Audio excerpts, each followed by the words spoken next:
My boyfriend's 5-year-old nephew just became homeless. I refuse to let him move in with us despite having space. Am I the jerk here? I, 23F, inherited my grandparents' house and land last year. I'd rather have my grandparents back, but at least I'm set up with a good place to live out of college and don't have to worry about housing like a lot of my friends. I've been seeing my boyfriend Adam, 24M, for a year and a half, and we've been planning to move in together this summer. He would be moving to my place.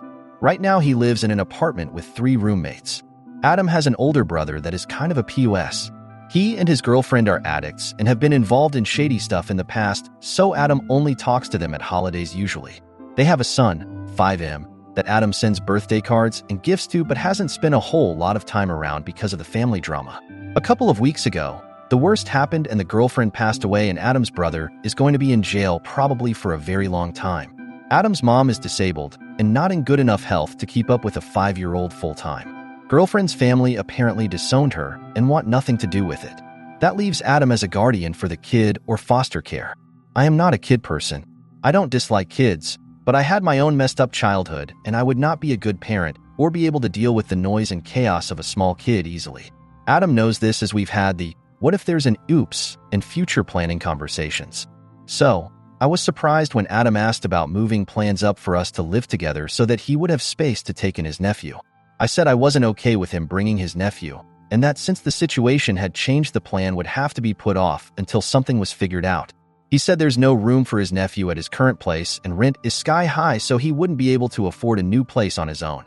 My place has plenty of room and would be perfect, and this is literally the difference between his nephew staying with family and going God knows where. We argued and his mom has been calling me to beg me to let them stay with me for a while until they can make other arrangements. I have a feeling that a little while would turn into permanently once the kid got comfortable. Mutual friends have been telling me I'd be an asshole for not helping Adam at least temporarily because I'm lucky to have the space.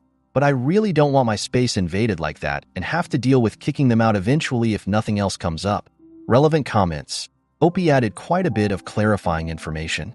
People point out this is probably the end of the relationship. Yeah, sadly it probably is. I'd be happy to continue dating seriously without living together because it would still be a year or two before I'd feel comfortable getting engaged and married, and that's plenty of time to work on a solution. But if it's now or bust, I'm going to have to pick bust. Feeling pressured into things is a big deal for me. More about why she would be willing to live separately for a few years when a kid is a longer commitment. I'd be okay with being in a permanent relationship with someone I didn't live with, so maybe a solution is we stay together and live separately until the kid is grown up. That would work for me. I'm pretty self-sufficient and I don't need a live-in partner to be happy, I think. I also have a feeling this guardian situation isn't going to last.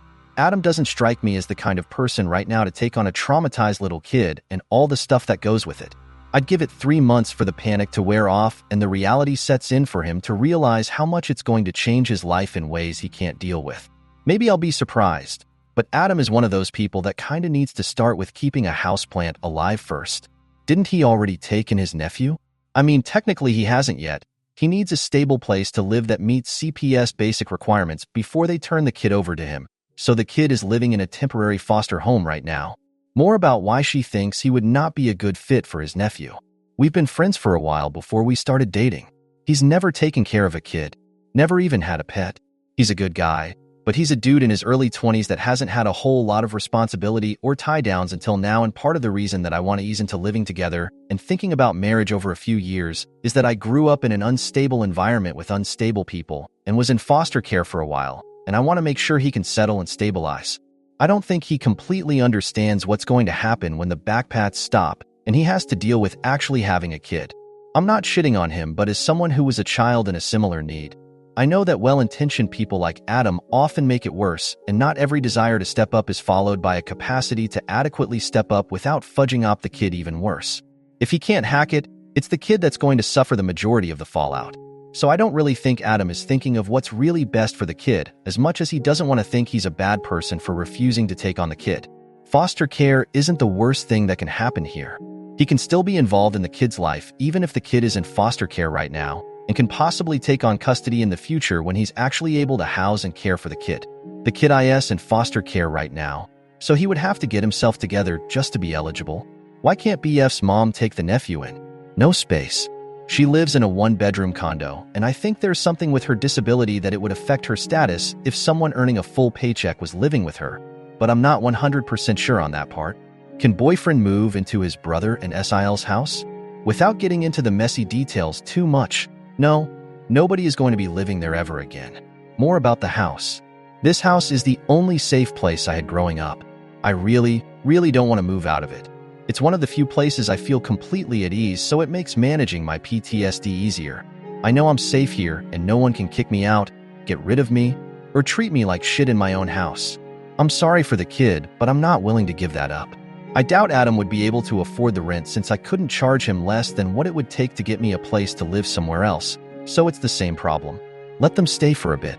It's a lot bigger deal than that.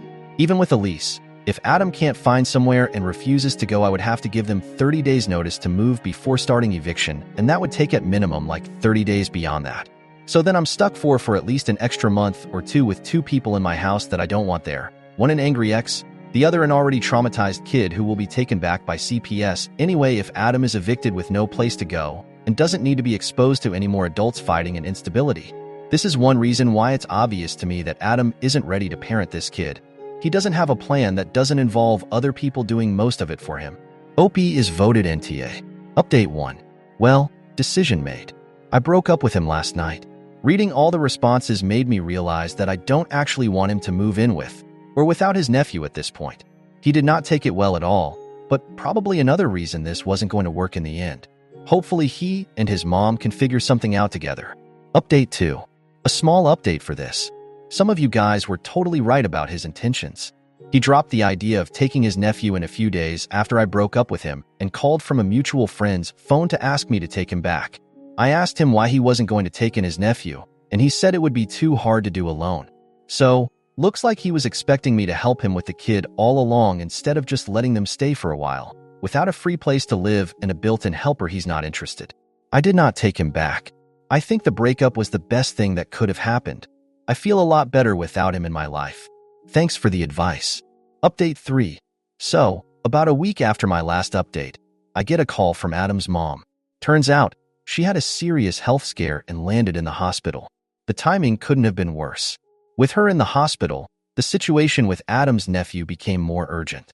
Adam was scrambling, trying to figure things out. Despite everything that happened, I felt for the kid. So I decided to check in and see if there was anything I could do to help, from a distance, of course. When I got to the hospital, Adam was there, looking more frazzled than I'd ever seen him. His mom was stable, but would need a lengthy recovery period. Adam was panicking, not knowing what to do. And here's the kicker. CPS was there too, trying to figure out a placement for the nephew since Adam's mom wasn't an option anymore. Adam, out of sheer desperation, asked me if I could at least temporarily foster his nephew until he figured something out. I could see the tears in his eyes, the utter helplessness. I took a deep breath and told him that while I couldn't take the kid in myself, I would help him find a temporary foster home that could. We spent the next few days calling every contact we could think of.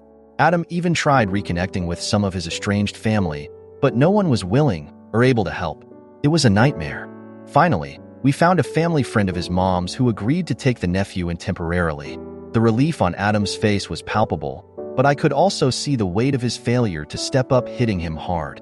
Fast forward to a couple of days ago. I'm at home, finally thinking things are calming down, when I get a knock on my door. It's Adam. He looks exhausted, holding a small duffel bag. He asked if he could crash at my place for just a night or two.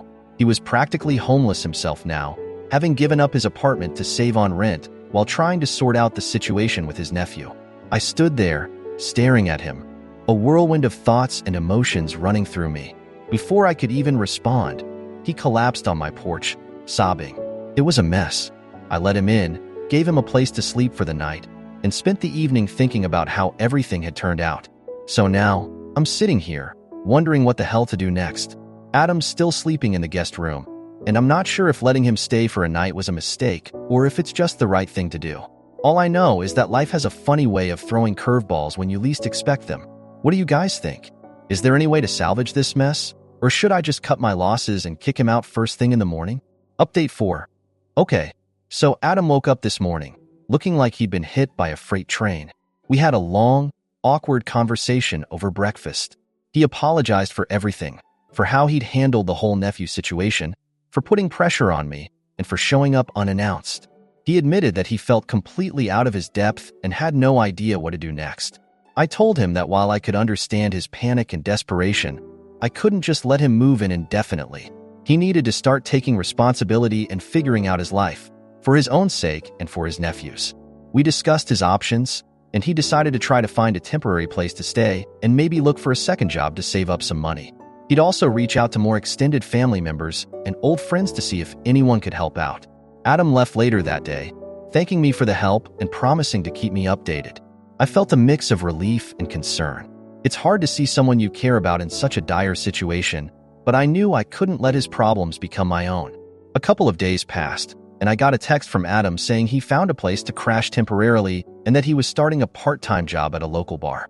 He also mentioned that his mom was recovering slowly but surely, and that the family friend was taking good care of his nephew. Just when I thought things might start settling down, I got an unexpected visit from CPS. They wanted to ask some questions about Adam, his brother, and the whole situation. They seemed particularly interested in Adam's capacity to be a guardian. Apparently, there had been some concerns raised about the family friend's ability to care for the nephew long-term, and they were back to square one, looking for a more permanent solution. The CPS visit was unsettling. I answered their questions honestly, but made it clear that I wasn't in a position to take in a child. They seemed understanding, but left me with a lot to think about. The whole ordeal made me realize just how fragile the situation still was. Then, last night, I got a call from Adam. His voice was shaky. He told me that he'd been approached by CPS again, and they were pushing for a permanent solution for his nephew. He said he was seriously considering stepping up as the guardian, but knew he couldn't do it alone.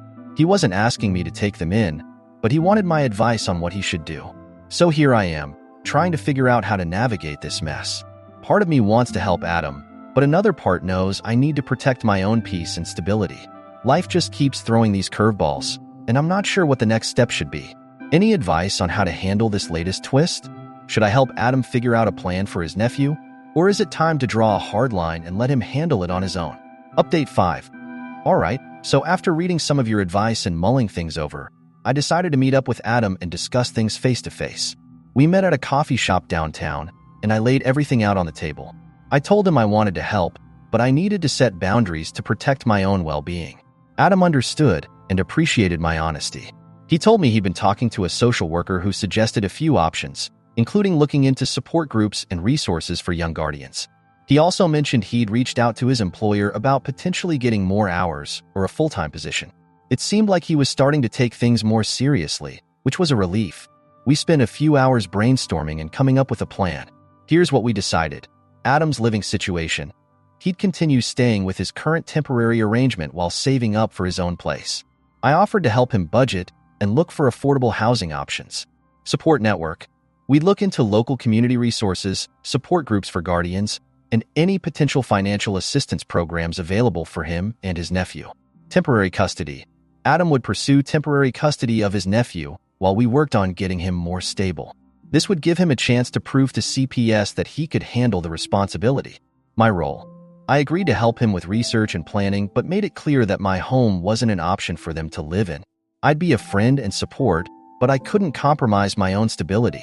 After we had a plan in place, things seemed to calm down a bit. Adam looked more hopeful, and I felt better knowing we had a direction to move in.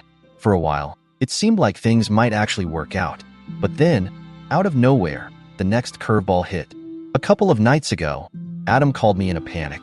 His temporary living arrangement had fallen through, and he had nowhere to go.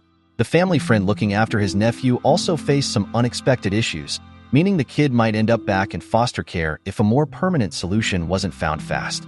Adam was desperate. He was pleading with me to let him and his nephew stay just for a few nights until he could figure something else out.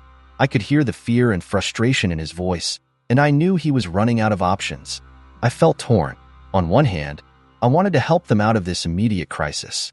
On the other hand, I had to stick to my boundaries for my own mental health. I took a deep breath and told Adam I'd think about it and call him back. I spent the next few hours pacing my living room, weighing my options. Finally, I called a mutual friend, Jake, who has a big heart and a bit more space at his place. I explained the situation and asked if he could take Adam and his nephew in for a few nights. Jake agreed, though reluctantly, but it was better than nothing. I called Adam back and gave him Jake's address. He was grateful, but I could hear the exhaustion in his voice. This wasn't a permanent solution, but it was a temporary lifeline. So now, Adam and his nephew are crashing at Jake's place. We're back to scrambling for a more stable solution, but at least they're not on the streets. I feel like I'm on a roller coaster that won't stop, and I'm not sure where it's going to end. What should I do next? How do I balance helping Adam and his nephew without losing myself in the process? I'm open to any and all advice at this point. Update 6. After getting Adam and his nephew settled at Jake's place, I spent a lot of time thinking about how to help without losing myself in the process. It's been a delicate balance, but I'm trying my best. Adam's been working extra hours, and I've been helping him with paperwork and research on local resources. Then, something unexpected happened. Adam's long-lost aunt, whom no one had heard from in years, reached out. Apparently, she'd been living abroad and recently returned to the States. She heard about the situation from a distant relative and wanted to help. This felt like a potential lifeline, so I arranged a meeting between Adam and his aunt. Meeting her was surreal. She seemed kind and genuinely interested in helping. She had a stable job, a nice house, and seemed willing to take Adam's nephew in while Adam got back on his feet. However, there was one catch. She lived a few states away. This would mean uprooting the nephew again, but it seemed like a better option than foster care. Adam was torn. He wanted to keep his nephew close, but knew his aunt could provide a more stable environment. After a long and emotional discussion, he decided to let his aunt take his nephew temporarily while he continued to work on stabilizing his own life. The transition wasn't easy. There were lots of tears and reassurances, but ultimately, it felt like the right decision. Adam's nephew seemed to like his aunt and was excited about the idea of a new adventure, which made the situation a bit more bearable. With his nephew in good hands, Adam could finally focus on himself. He moved in with Jake permanently, who had grown fond of having him around. Adam started seeing a counselor to deal with his own issues, which was a huge step forward. Meanwhile, I was able to get back to my own life. It felt strange not having the constant stress of Adam's situation hanging over me, but it was also a relief. I stayed in touch with Adam and his aunt, checking in on how they were doing and offering support when needed.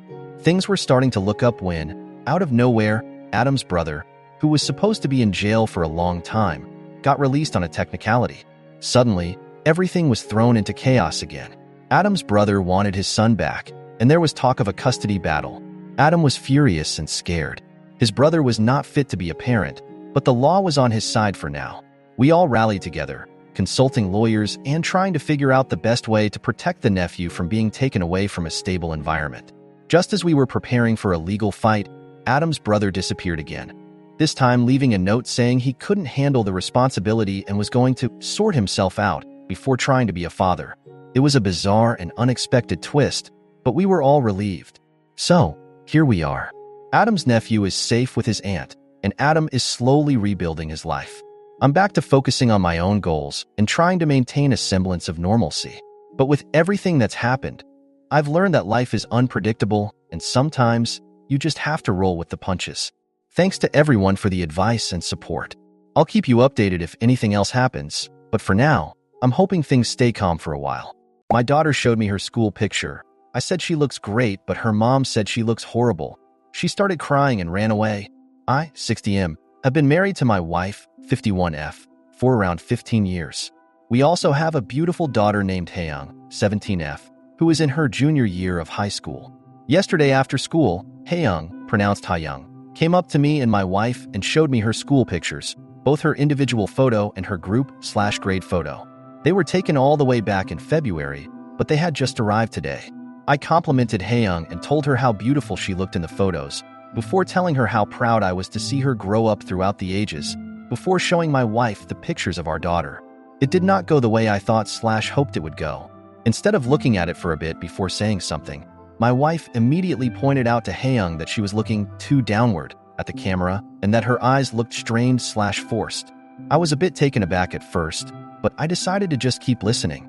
My wife then said to my daughter that she would have to have rehearsals for school pictures with her for next year, because in my wife's words, Hayoung still doesn't understand how to properly pose, smile, and look beautiful for a school picture. I was a bit irritated, but I let it slide. What set me off, though, was my wife then said, Hayoung's picture is a fail.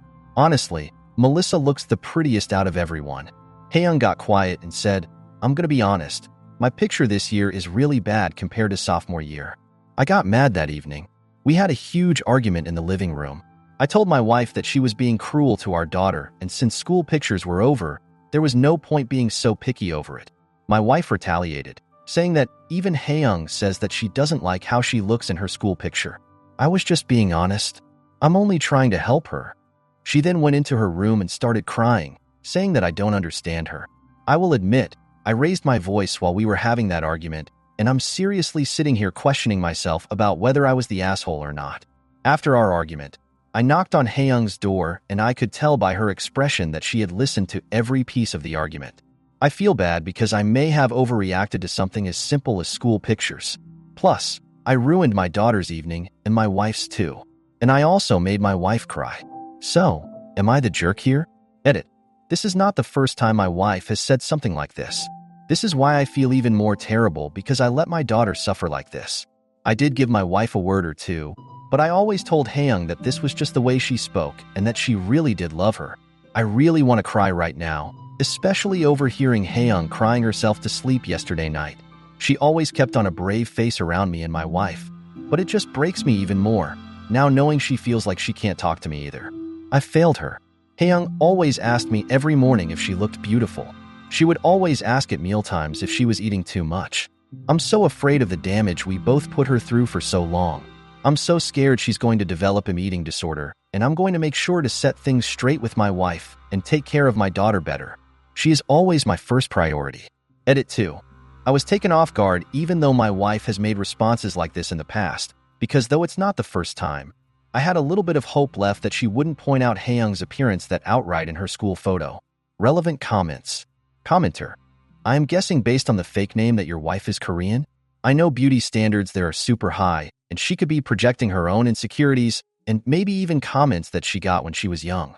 Of course, this is not okay, but it could be worth sitting down with her and having a talk. OP, you're right on that. Me and my wife are both Korean.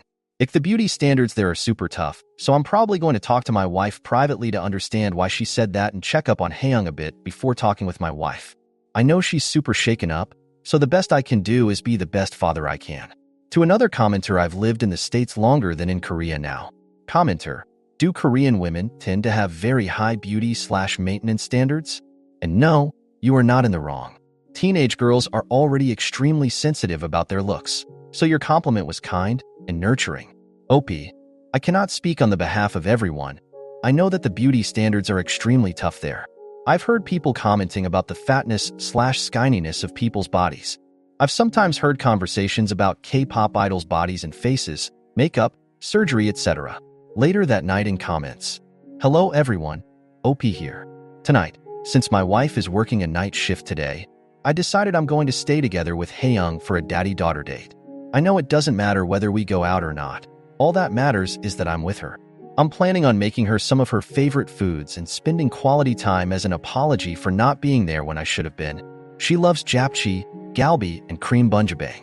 I asked Haeyoung beforehand whether she wanted to stay at home or go out, and she wanted to stay home, and she chose to go with the first option. I'll let you know how it goes. OP is voted NTA. Update Post 1. First of all, I'd like to thank everyone for their generous comments and advice. As promised, here is the update. After my wife left for work, I decided to check up on my daughter. She was in her room doing homework, and I could tell by the forced expression that she was not okay. As she talked, everything began to make sense. My daughter overheard her mother shaming her in front of the other church moms. She heard them boasting about their kids, and her mother would use condescending modesty. Ida. She's gained weight, and she doesn't even study hard. She was tired of trying to surpass my wife's expectations. She couldn't stand it when my wife was in the house. She asked me, why am I her diamond? She cuts me to make me shine. How more of this should I take? I prepared her all the foods I promised to make, and she was hesitant, but ate a lot more than when my wife was around. She wanted to further talk with me. I then asked if she wanted me to tell my wife how she felt. Haeyoung said it was the only way to get her to listen, before telling me she wants me to get a divorce. I asked her if she was absolutely sure, as it was something very serious. She said she was fine with it. I'm just devastated it has reached this point. When Haeyoung was at school, I had a conversation with my wife. I brought up Haeyoung's concerns, along with mine. I asked my wife what made her put down my daughter on the day of the school picture incident. She made excuses such as having bad days, hence she'd accidentally release her anger and other emotions by yelling, the silent treatment, etc. I questioned further if there was anything in the past that was bothering her, which she replied snarkily, "Nothing is bothering me. I raised her into a better person. If you have problems with how I'm raising her, she's all yours. I don't want to argue anymore, especially with a sensitive, lazy person like you." We had a lot of arguments in the past on raising Haeyoung. This phrase was used in all of our arguments to shut me up, as Haeyoung was consistently used as an emotional punching bag and a trophy for my wife. This was the last straw. I told my wife we were done, then told her to pack up and leave. I thanked her for letting me realize my self-worth. After some time had passed, she had driven to her parents' house and was staying there for a bit. When Haeyoung came back, she noticed her mom's room was a lot barer than it was and knew what had happened. I hugged Haeyoung and told her I was sorry for the mess I had caused, before reassuring her that nothing was her fault. I told her my ex-wife would come back a few more times to collect the rest of her stuff, but our relationship was over. This event shook me up a lot, but I know things will get better. I'm trying to make Haeyoung always feel loved. Haeyoung, you are my universe and that will never change. Relevant comment. From OP. On a side note, Haeyoung's dream colleges are Stanford, UC Berkeley, and Caltech. She's a huge computer nerd and got the gamer and software dev/software engineering genes from me, lol. She's going to be a senior soon, and even if she doesn't go to one of those three for college, it won't change how I think of her at all. In her words, even this divorce isn't going to stop her from achieving her sci-fi dream. Haeyoung is reading all of your comments with me, and she appreciates all of you. Update 2. Hey everyone, OP here again. I want to thank you all for your continued support and kind words. This past week has been a whirlwind of emotions, and I appreciate every single one of you who took the time to offer advice and encouragement. After my last update, things have been a roller coaster. Haeyoung and I have been adjusting to our new normal, and while it hasn't been easy, I can see glimpses of positivity that make me hopeful for the future. First off, the house feels different without my ex-wife. It's quieter, but not in a bad way. The tension that used to fill every corner is gone, replaced by a sense of calm. Haeyoung seems more relaxed, though I can tell she's still processing everything. My ex-wife came back a few times to collect the rest of her belongings. Each visit was short and businesslike. We didn't exchange many words, and I made sure Haeyoung was out of the house during those times. I didn't want her to go through any more stress. With just the two of us now, Haeyoung and I have started creating new routines. We've made it a point to have dinner together every night, something that we hadn't done consistently before. It's become our time to talk about our day, share our thoughts, and just enjoy each other's company. Haeyoung has also taken an interest in cooking, and we've been experimenting with new recipes together. It's a fun way to bond, and I can see her confidence growing with each dish we make. She's even taught me a few things, like how to properly season a steak and the secret to making perfect rice. Who knew my daughter was such a culinary genius? As for school, Haeyoung is doing great. She recently got her SAT scores back, and I couldn't be prouder. She's been working hard, balancing her studies and extracurriculars like a pro. She's still aiming for Stanford, UC Berkeley, and Caltech, and I have no doubt she'll get into one of them. Her determination is truly inspiring. We've also started talking more about her future. Beyond college, she's interested in artificial intelligence and game design. We've been looking into summer programs and internships that could give her a head start in those fields. It's exciting to see her so passionate and driven. One of the best decisions we've made was to start therapy. Both Haeyoung and I are seeing a therapist individually, and it's been incredibly helpful. For Haeyoung, it's a safe space where she can express her feelings and work through the trauma of the past years. For me, it's a way to understand how I can be a better father and support Haeyoung through this transition. Our therapist suggested we also try family therapy sessions, and I think that's something we'll start soon. It's important for us to heal together and learn how to communicate more effectively. Recently, something unexpected happened. My ex-wife reached out, wanting to talk. She said she's been reflecting on our marriage and her relationship with Haeyoung. She apologized for her behavior, admitting that she let her own insecurities and the pressure from her upbringing affect the way she treated our daughter. I was skeptical at first, but I agreed to meet with her. We had a long, emotional conversation. She started therapy too and seems genuinely remorseful. She asked if she could be part of Haeyoung's life again, but only if Haeyoung wanted that. I told her I'd discuss it with Haeyoung and let her decide. When I talked to Haeyoung about it, she was understandably hesitant. She said she needs time to heal and isn't ready to forgive her mother yet. I told her that's completely okay and that I'll support whatever decision she makes. In the meantime, Haeyoung and I are focusing on moving forward. We've been planning some trips for the summer, including a visit to some of her dream colleges. We're also planning a trip back to Korea to visit family. It's been a while since we've been there, and I think it'll be good for both of us to reconnect with our roots. We're also making our house a home again. Haeyoung has been redecorating her room, and we're planning on doing some renovations in the living room and kitchen. It's a fun project for us to work on together, and it's helping us create a space that feels truly ours. Relevant comments. Commenter. It sounds like you and Haeyoung are really starting to find your footing. How is she handling the transition overall? OP. She's handling it surprisingly well.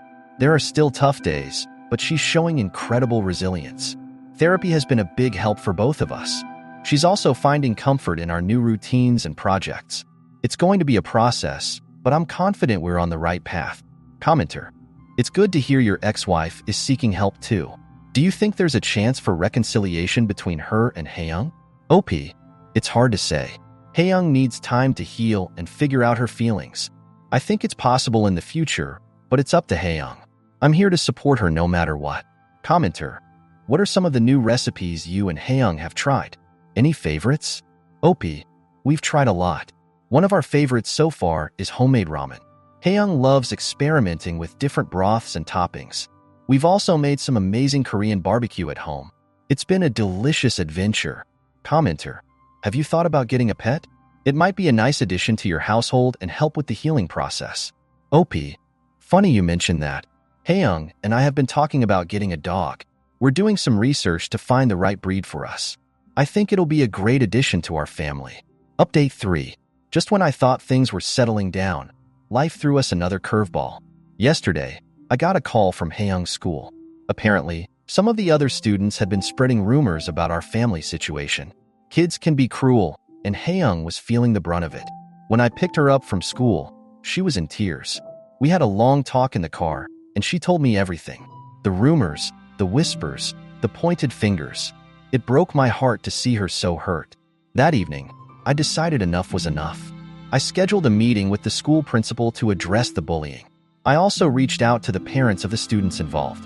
I knew it wouldn't be an easy fight, but I wasn't going to let my daughter face this alone. The principal was surprisingly supportive. He assured me that the school would take immediate action and implement anti-bullying measures. The parents I spoke with were a mixed bag. Some were apologetic, while others were defensive. Regardless, I made it clear that this behavior was unacceptable and that I would take further action if necessary. Through it all, Haeyoung showed remarkable strength. She stood up for herself, confronting her bullies with a quiet dignity that made me proud. She also leaned on her friends for support, finding solace in their kindness and understanding. We decided to channel her pain into something positive. Haeyoung started an anti-bullying campaign at school, raising awareness about the effects of bullying and advocating for a more inclusive environment. It's still in its early stages, but the response has been overwhelmingly positive. Update 4. After the bullying incident, things started to settle down for a bit. Haeyoung's anti-bullying campaign gained momentum, and she found a new sense of purpose. However, just when we thought we were finding our stride, we faced another unexpected challenge. One morning, Haeyoung woke up with a high fever and severe fatigue. Initially, I thought it was just a common cold or flu. But when her symptoms didn't improve after a few days, I decided to take her to the doctor. The diagnosis was a shock: mononucleosis. The doctor advised strict rest and no strenuous activities for at least a month. This was a tough blow for Haeyoung. With her senior year starting and college applications on the horizon, being sidelined by an illness was the last thing she needed. But true to her resilient nature, she took the news in stride and focused on her recovery. Slowing down wasn't easy for Haeyoung. She's always been a go-getter, balancing academics, extracurriculars, and her social life with grace. But mono forced her to take a step back and prioritize her health. We set up a cozy recovery space in the living room, complete with her favorite blankets, pillows, and a stack of books she'd been meaning to read. I took some time off work to be there for her, ensuring she had everything she needed. We also found ways to keep her engaged without overexerting herself. We watched movies, played board games, and even started learning calligraphy together. It was a slower pace of life, but it allowed us to bond in new and meaningful ways. One afternoon, while Haeyoung was napping, the doorbell rang. To my surprise, it was my ex-wife. She looked anxious and hesitant, holding a small bouquet of flowers. She asked if she could see Haeyoung, just for a few minutes. I was wary, but I decided to give her a chance. I woke Haeyoung gently and told her who was at the door. She was taken aback, but agreed to see her mother. Their reunion was emotional. My ex-wife apologized profusely, tears streaming down her face. She admitted to Haeyoung that she had been wrong and that she was seeking help to become a better person. She asked for Haeyoung's forgiveness, but made it clear she didn't expect it right away. Haeyoung listened quietly, then said she needed time. She appreciated her mother's apology, but wasn't ready to fully let her back into her life. My ex-wife understood and promised to respect her boundaries. Despite the setbacks, Haeyoung remained focused on her goals. She continued working on her college applications, albeit at a slower pace. Her teachers and guidance counselor were incredibly supportive, providing extensions and accommodations to ensure she didn't fall behind. We also started planning our college visit trip. With Haeyoung's health improving, we decided to visit Stanford, UC Berkeley, and Caltech in the fall. The trip would be a mix of college tours and fun activities, giving us a chance to explore and enjoy some quality time together. Our trip to Korea was still on the horizon, and we were both looking forward to it. Haeyoung was excited to reconnect with her grandparents and cousins, and I was eager to revisit old memories and introduce Haeyoung to the beauty of our heritage. In preparation for the trip, we started learning more about our family history. Haeyoung's curiosity was piqued, and she began asking questions about my childhood, my parents, and the traditions we followed. It was a wonderful opportunity for me to share stories and experiences, deepening our bond even further. I'm pregnant and my husband is a doctor. He insists that he delivers our baby. I said no, that's weird. He won't listen. I, 35F, am 7 months pregnant.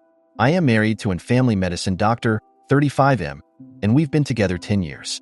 Throw away because my SIL follows me and reports everything to my husband.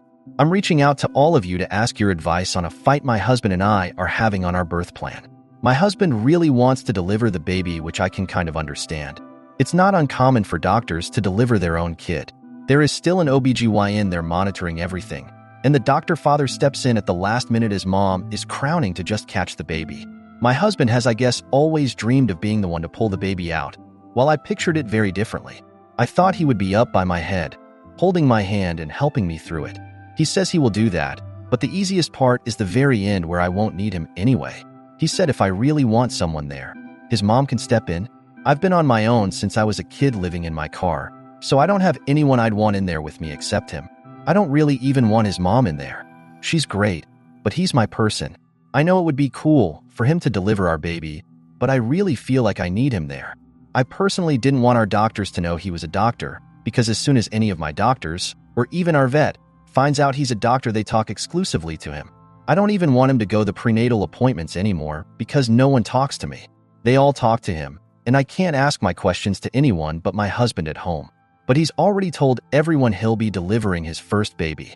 I guess I don't want this because I wanted him to be there as a husband and a father, and not a doctor. I see him as a doctor 95% of the time, and I wanted to experience this with my husband and not my husband the doctor. I wanted him to be there for me as this is my first birth and I'm terrified. He just keeps telling me I'll be fine. He pulled in friends/family who also don't understand my POV. They said this is his first child too, and to just let him have this since I had the honor of being pregnant. I just really wanted him to hold my hand all the way through it and be able to share this experience as parents and people instead of a medical professional. I was hoping we could see the baby at the same time and just be equals in this. Am I being selfish for wanting this to be my way? Relevant comments. Commenter, he pulled in friends/family who also don't understand my POV. They said this is his first child too, and to just let him have this since I had the honor of being pregnant. Who are these people? And why does everyone defer to your husband this way? Your request is totally reasonable, and your husband's lack of understanding is pretty glaring. Intia, OP, his mom, sisters, and our really close friends that I guess are technically more his friends than mine? I haven't brought it up to my friends because I'm just not comfortable having our friends weigh into our relationship the way he is. I think his mom just likes his plan because it pulls her into the room, which I attempted to veto early on. I do love her so much, but I wanted this to be our experience. Commenter, NTA, but you both have visions of how your baby will be born. So you need to talk it out. Chances are the very last part of the birth you are not going to be holding hands. He is going to be with you in the delivery room either way, but this is something the two of you need to resolve. It's not enough to say, I want. Find a compromise. For example, if he holds your hand the entire time you are in labor and only steps in as doctor for the few minutes of actual birth, wouldn't you both have a win? Focus on having a healthy baby and creating a happy family instead of on scenes you've created in your imagination, and that applies to both of you. OP, I don't see that as a compromise. That's exactly what he wants to have happen. But the entire birthing process is incredibly emotional and exhausting. I don't want him to step away for those moments because they are what I picture to be the most painful and exhausting. I want him with me until the baby is out and we can hold her. I don't want to be abandoned during my birth while he and the other doctors catch the baby and begin the baby's workup. He's going to deliver the baby and hold the baby all while I won't be able to see anything because my legs will be in the air. I'll miss my husband holding and seeing my baby for the first time, and I'll feel completely by myself and like I'm missing out on those crucial first moments. Maybe you're not a woman, but nothing sounds worse to me than having my legs in the stirrups immediately post-birth with a sheet draped over my legs where I can't see my husband or baby meeting for the first time. Commenter: I think you're overestimating what your attention span will be like in those moments. My mom let my dad catch both of their babies, and she told me that when she was doing those final pushes, she didn't care where my dad was. All she wanted was to get the baby out. She also said it meant a lot to see the joy on my dad's face, and having him hand her the baby instead of some random doctor or nurse made the bonding process more special. I'm not telling you this to change your mind. I'm just giving you an idea of what that moment could be like. OP, I just don't see it playing out that way. If he is there to catch the baby, he's going to want to start doing some of the exams, and we're already having so much trouble getting the doctors to talk to me and keep me informed. It just feels like another link I'll lose to the situation to actually be kept up to date and prioritized in the moment. I know that sounds really silly, but I've been sitting in my ultrasound appointments and prenatal appointments, and they are focused on the belly, but not on me. Pretty much everyone talks exclusively to my husband. It's been a huge challenge to feel like I'm a part of it, and not just coincidentally carrying the baby. Commenter: tell him that you've had to do everything by yourself your whole life already. This is not one of the things you can do by yourself, and you want him there when it comes out. You just want support once from the start to finish. It's lonely always having to take yourself places, to teach yourself, entertain yourself, and so on.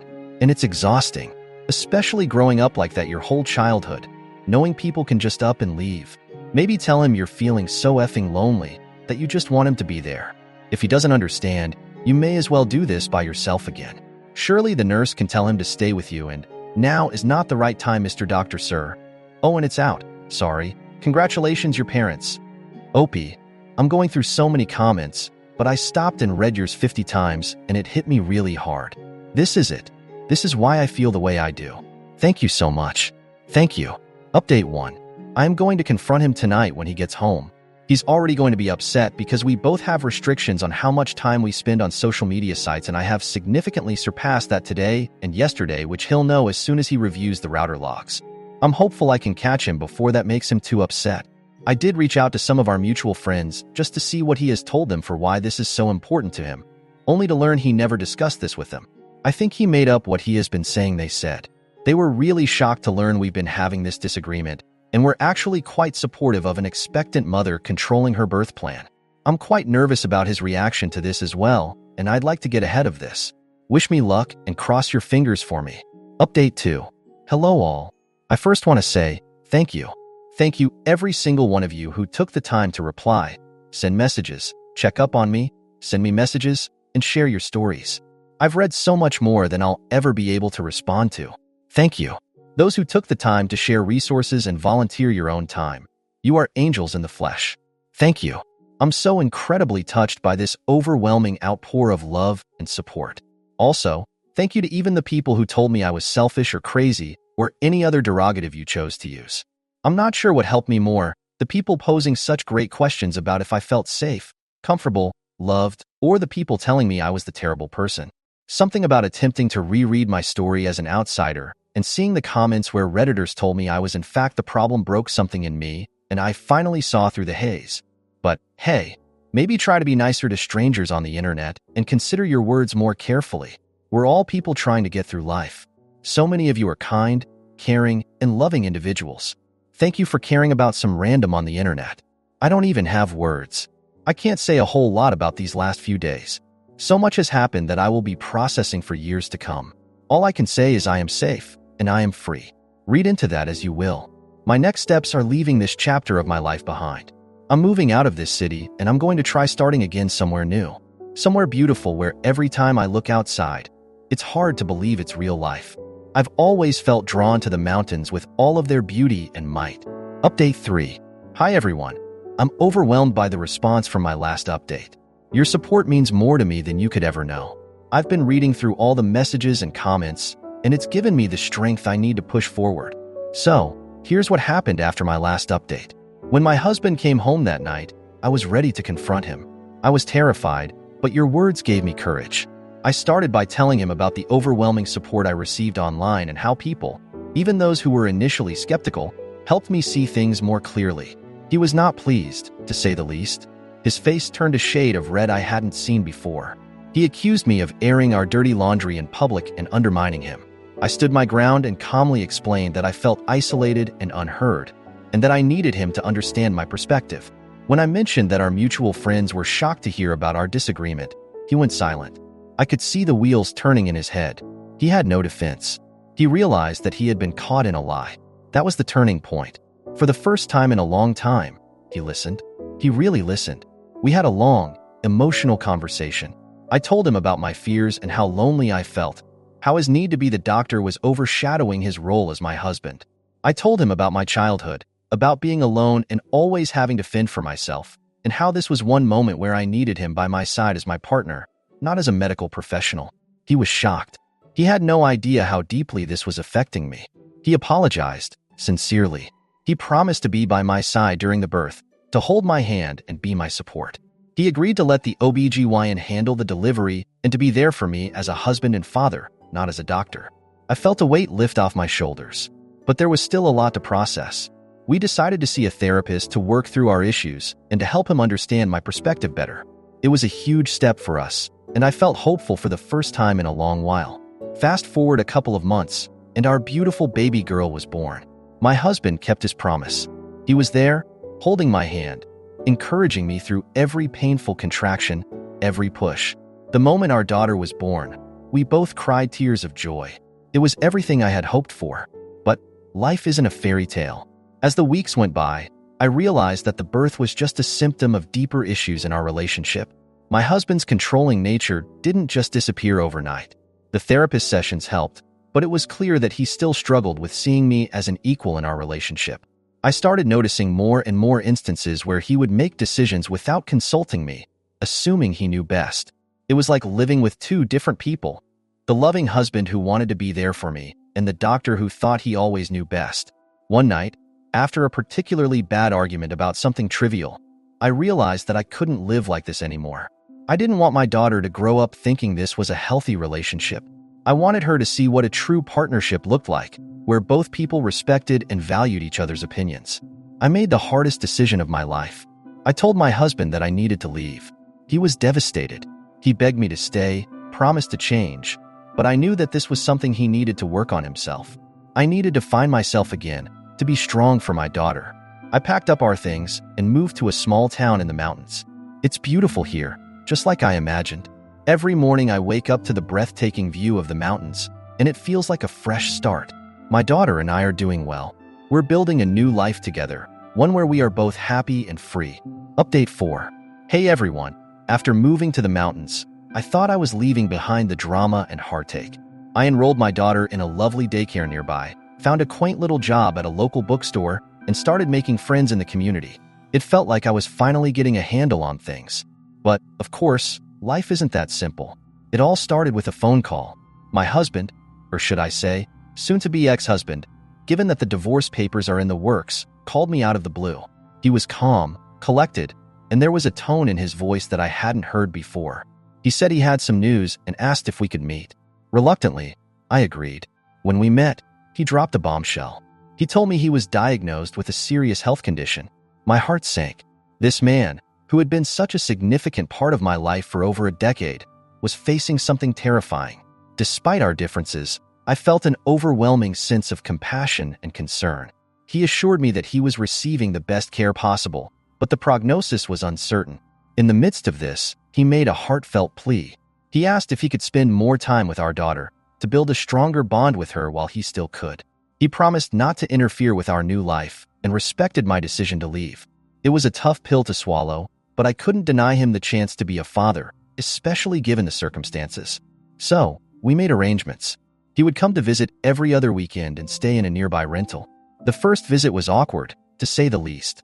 I was still harboring a lot of resentment, but seeing him with our daughter melted some of that away. They bonded instantly, and it was beautiful to watch. However, as time went on, I started noticing something unsettling. My husband seemed to be getting better, not worse. His energy was up, he was more involved, and he even started talking about his plans for the future. At first, I was thrilled, thinking maybe the treatment was working better than expected. But then I started questioning things. How could he go from such a dire diagnosis to almost full health so quickly? I decided to dig a little deeper. I contacted one of our mutual friends who works at the hospital where he was supposedly receiving treatment. It wasn't easy, but eventually, I got the information I needed. To my shock, I found out that my husband had exaggerated his condition. Yes, he had a health issue, but it was nowhere near as severe as he made it out to be. He had used his condition to manipulate me into allowing him back into our lives. I felt a mix of rage and betrayal. How could he play with our emotions like that? How could he lie about something so serious? I confronted him, and he admitted to it. He broke down, saying he was desperate to be part of our lives again and didn't know any other way to make it happen. He pleaded for forgiveness, but I was too hurt to give it to him right then. I was at a crossroads. Part of me wanted to cut him out completely for this deception, but another part of me saw the genuine remorse in his eyes and the bond he was building with our daughter. I didn't know what to do. So, I did what I do best. I turned to all of you. I need your advice again. Should I allow him to stay in our lives, given that he is genuinely trying to be a better father, even though he lied to get there? Or should I cut ties completely to protect myself and my daughter from further manipulation? I'm so torn, and I don't want to make the wrong decision. Update 5. After my last update, I was in turmoil. The discovery of my husband's deception left me feeling betrayed and uncertain. I didn't know if I could trust him again, but I also saw the bond forming between him and our daughter. I needed some time to think, so I asked him to give me space for a while. He agreed, reluctantly, and promised to stay away until I was ready to talk. A few days later, I received a letter in the mail. It was from a lawyer representing my husband's family.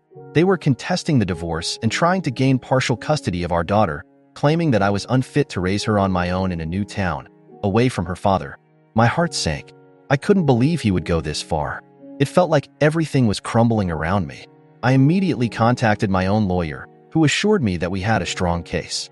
But the stress was overwhelming. The thought of losing my daughter, my whole world, was too much to bear. I knew I had to fight, not just for me, but for her too. In the midst of this chaos, something unexpected happened. One evening, there was a knock on my door. It was my husband's mother, my former mother-in-law. She looked distraught. She told me she needed to talk, and I reluctantly let her in. What she revealed left me speechless. She had no idea about the legal actions her son had taken. When she found out, she was furious. She told me that she had always supported my decision to leave and start fresh, and she was appalled by her son's behavior. She said that she wanted to help me fight this battle, to ensure that my daughter stayed with me. We spent hours talking. She apologized for everything and assured me that she would do whatever it took to make things right. Her support was a beacon of hope in a very dark time. With her help, we gathered evidence, testimonies, and anything else we could find to strengthen my case. The court date arrived, and it was one of the most nerve-wracking days of my life. My husband tried to portray himself as the perfect father who only wanted what was best for our daughter. But with the help of my lawyer, and surprisingly, my mother-in-law, we were able to reveal the truth about his manipulations and the lies he had told. When my mother-in-law took the stand and spoke in my defense, it was a turning point. Her heartfelt testimony about my character and my abilities as a mother swayed the court in my favor. The judge ruled in my favor, granting me full custody and severely limiting my husband's visitation rights until he could prove he was fit to be a part of our daughter's life without deception. As we left the courtroom, my husband approached me. He looked defeated, broken. He apologized, genuinely this time, and promised to work on himself. He admitted he had let his desperation get the better of him and vowed to become a better person for our daughter's sake. I told him that while I appreciated his words, actions would speak louder. Only time would tell if he could truly change. With the court battle behind me, I felt a sense of relief but also exhaustion. The fight had taken its toll, but it had also shown me how strong I could be. I moved forward with my life, focusing on my daughter and building a stable, loving environment for her.